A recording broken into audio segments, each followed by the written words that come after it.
Frank Reich said something very interesting. And it wasn't what he said, it was what he didn't say. And what he didn't say was that Carson Wentz was definitely a quarterback of the future, which is fascinating because Andrew Berry, who's the general manager of the Cleveland Browns, came out and said that he fully expects Baker Mayfield to be the quarterback of the Cleveland Browns next year, healthy and rebooted and ready to go. What Frank Reich said about Carson Wentz is, we love the team we had this year.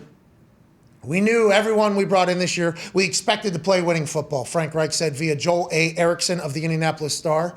Next year's roster will be next year's roster. I don't want to open it up about one player and then start talking about all of them. That's a very different answer than Reich gave a year ago when he was asked whether the Colts wanted to keep Phillip Rivers. As I sit here right now, yes, I want Phillip Rivers to be my starting quarterback next year. Reich said at the end of last season.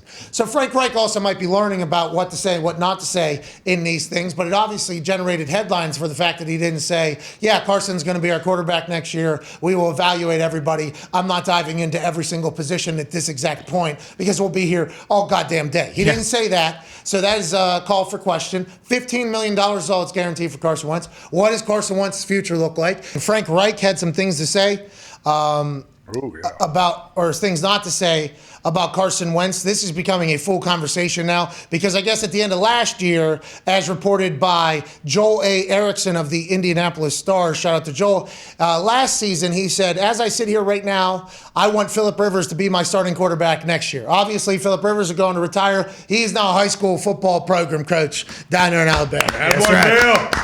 His team's really good. Oh, yeah. Ball players. He led that Colts team to the playoffs and obviously lost to the Bills, but still made one last hurrah there as an Indianapolis Colt. Yeah, he did. One last run. Phil. And that's what Frank said. Frank said, I would like to think have him. This year, a little bit different answer when asked about his quarterback, who was a veteran from another team. We loved the team we had this year. We knew everyone we brought in this year. We expected to play winning football, Reich said. Next year's roster will be next year's roster. I don't want to open it up about one player and then start talking about all of them. He said, you asked me about Carson, then who are you going to ask me about next? T.Y.? That's a guy that's beloved by everybody, but his contract is up. And then you're going to ask me about anybody else that we could potentially have to do negotiations with that we have a lot of love for. Maybe that's why he answered the way he did. But I think he could have given a little bit more. He likes Carson, and the internet thinks this as well, while also putting to bed about not talking about anybody else. So fascinating shit here.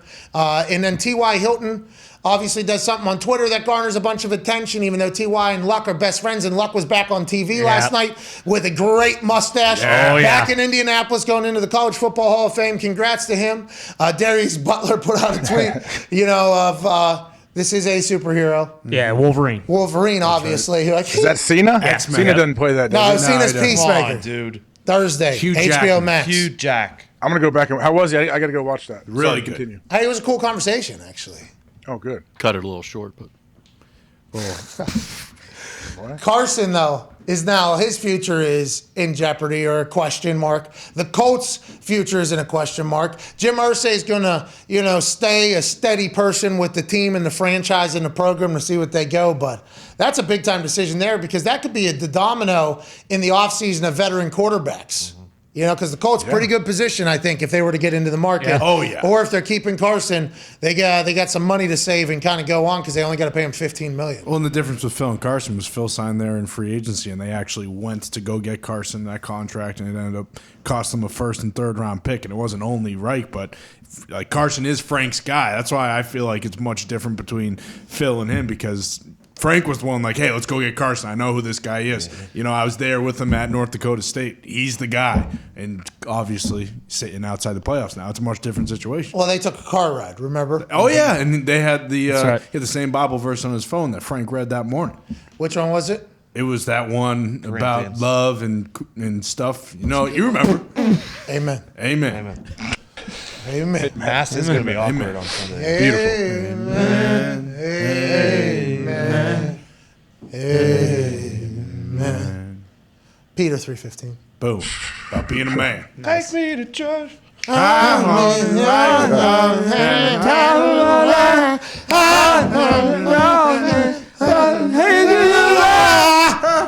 Peter 3:15 says what? Wide. You got the Bible verses, what? Wide. Well, Austin 3:16 says, I just whooped your ass. That was on the spot, allegedly. That's pretty good.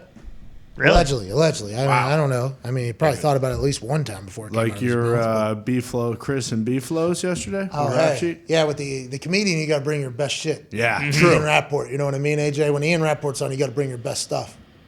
Oh yeah, he's pretty good. But hold on, going back to Frank Reich real quick. Oh, Jesus. Come on. Don't you think he could have? So the GM, what Andrew Berry in Cleveland said, we fully expect Baker Mayfield to be our starter next year. Couldn't Frank have said at least like, hey, I'm not going to open it up and talk about individual players, but of course I love Carson. I want him to be here next year. Well, fully expect does give you an out, too. Right? Well, we expected that, and then we didn't realize that, I don't know, Aaron Rodgers was available. Even if you say we want him back as our quarterback, we expect him to be back. Yeah, you're not.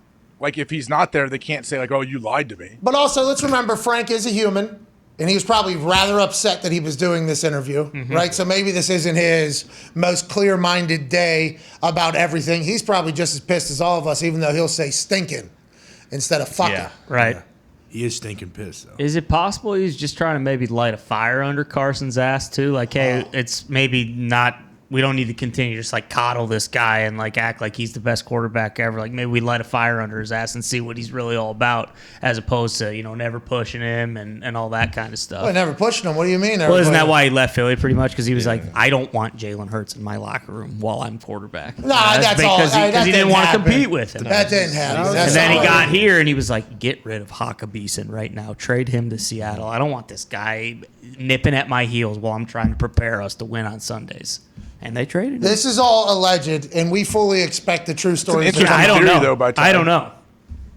Maybe a legend. That is interesting, man. Sometimes coaches do try to motivate through the media like that. Oh, yeah, for sure. And every time a coach speaks to the media, he's speaking to his players as well. And everybody in the NFL understands that. And I hope, and I'd assume college is the exact same way. I think there was an interview done somewhere where I read it where Frank Reich admitted that he was coaching a little harder on Carson or something like that. I forget who did the article, and I apologize for not remembering that. But I do believe he did start coaching a little bit harder.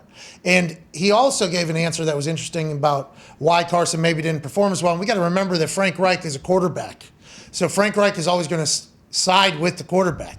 In Hard Knocks, he actually said that he has a theory, always trust the quarterback, because the quarterback's out there, the quarterback knows everything about that. But him coaching him harder and recognizing that he could get better is fascinating, because what if Carson played bad football because of it, even though Frank said that the reason why he's playing bad football is because it was hard to get into a rhythm because of the run game. We were so run dominant, and Carson's a different quarterback than that type of quarterback. I think he also alluded to that. There's levels to this. You have no idea what side Frank completely resides on. You know, like maybe he is done. But if that's true, though, at all, where Carson, it's tough to get into a rhythm because their run game is so strong.